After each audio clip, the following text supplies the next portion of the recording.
सरकारी बाबूंको निर्यातनारे निरीह महिला हेले निर्यातित थाना करेले लिखित अभियोग। जगतसिंहपुर जिला रघुनाथपुर ब्लॉक अंचल सतपुरा धनीपुर में जड़े सरकारी बाबू द्वारा जड़े निरीह महिला को असदा व्यवहार करा घटना एवं चर्चार केन्द्रबिंदु पलटि। सूचना अनुसार से महिला जड़े साधारण ग्रामवासिनी हेउथिले एवं से सरकारी बाबू घर पाखक जाइथिले। आउ जनक गली सरकारी बाबू बसी सेठरे अपमानजनक भावे आचरण करने सह धमक मध्य देइथिले। सेही सरकारी अधिकारी अपमान और निर्यातना सहिबाकू असमर्थ हुए सेही महिला अवशेष थाना लिखित अभियोग दाखल करिसेंती। महिला कहवा अनुसार बाबू तांको अधिकार को दुरुपयोग कर साधारण लोकों धमक और अपमान करुछंती। घटना पर थाना पक्षर तदंत आरंभ होइछि। स्थानीय लोकों मध्य एही घटना ने तीव्र असंतोष देखा देछि। सेमाने दाबी करिसेंती जे एही प्रकार गुंडागिरी करुथबा सरकारी अधिकारीଙ୍କ उपरे कठोर कार्यानुष्ठान हेबा आवश्यक। कहले सोनी बीबी आउ गाँ धनीपुर। कौन से दिन राति रे घटना घटितला आप जानि छथि? हाँ घटना घटितला याकू सोदासोदी बहुत कला ए झुओ ए फातिमा खातून के सोदिला से जेना आसी सोदासोदी कला मु ताकू से झुओ थेला से माने मोजीबा खातून से थिला मु कहली कण तू अभाषा कहीकि जाऊँगी एटा कौन भल करुची ना हाँ ठीक करुची मु ता घरे पसैकि कौन करे देबी आ ये से झुओ कहला जेना उ के जे एठी तांको कोन एठी घर अछि नाही तांकर घर नाही एठी का घर को से मोजीफा घर को आसुचंती डेली राति रे आसुची 9टा 10टा 11टा रे जाउची से कौन करती से पियन आरे ऑफिस रे पियन गिरी करूची सेति पई तांको निज पावर को मिसयूज करूछन। हाँ से देखौची आसिकिरी पठाण साइज रे एमती एमती भाषा कहीकि जाउची मु कहला बेले भी से मो कथा रहलानी भलो कहला। आमरी भी बहु झुओ अछंती समस्ती ना कहले ममेरुन बीबी गाँ सातपुरा धनीपुर। कौन हेतिला से दिन राति की एते सदा सोदी कला जो भाषा बेभाषा तमें शुणा से भी आमे कहि पारिबुनु जे झुआ पुओ नहीं कि आमे झुआ पुओ मानक नहीं कि चालुचंती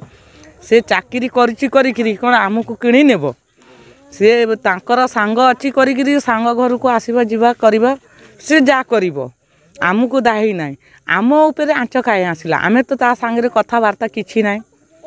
से जे भाषा बेभाषा सोधिकरी जाइछि आमे जाउछंती न्याय एटा टाणा घोषणा से करला से राति 11टे आसिकी आमको डाकिला आमे सोई गलु आम घरे मर्द पिला कई ना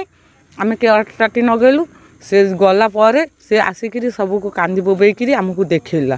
से जाइकरी थाना को गला से जाइकरी कौन एफआईआर देला अब जाका तांकर किछि कथावार्ता सुनिले सरकारी अधिकारी अछि राति अध्यय अछि कि आपन सदासोदी करिसंती सदा काम करिछि करिकरी सदासोदी करछि आ सरकारी काम करिकरी आ दम नहीं करी आ फातिमा खातून सातपुरा धनीपुर जेना बाबू नारे जो केस करथेली से केस नारे से तो सार मन सुन नथले ओइका सुड़िले सकासे मो जो तांको धन्यवाद दउछि से गाड़ी गुलू सोते आस करथिला घर भितर आसी टणा घुसाड़ा करथिला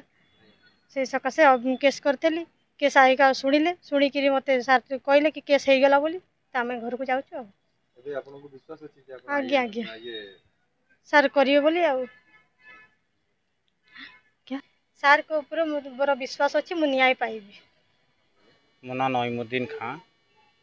आउ आम गाँ हूँ सातपुरा धनीपुर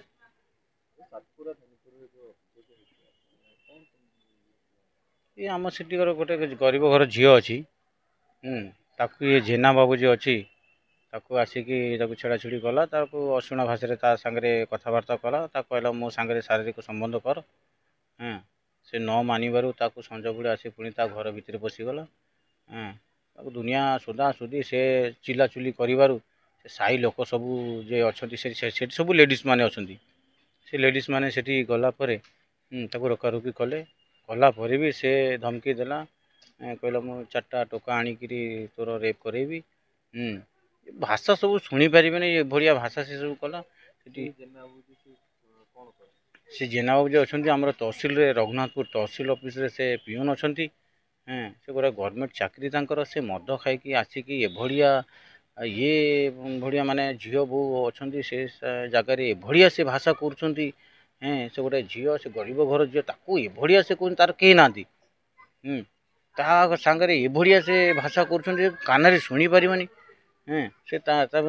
से मुरबी लोक रोकिले से धमकी दूसरी मु गवर्नमेंट चाकरी करुँच तुम जाओ थाना को जाओ थाना कौन करेंगे न करेंगे मु सब चुटकी सब उड़ेदेवी आम आईसी सांगे आसलु आईसी सार सांगे कथा हेलु सार आमको आश्वासन देइछंती जाकि आमे तुम कथा बुझीबू देखिए आम सार आमको कौन न्याय आम दौरान आम से न्याय उपरे रहिबो सरकार चाकरी कले कोन पैसा बड़ देखौछन से बात से निजे कहूँ मोर सरकार चाकरी मोर तुम जाओ मु तहसिल चाकरी करुँची तुम जाओ मोर किसी हेनी से खोला आमको से धमकी देइछि। जगतसिंहपुर जिला प्रतिनिधि रियाजुद्दीन का रिपोर्ट स्टार 1 टीवी।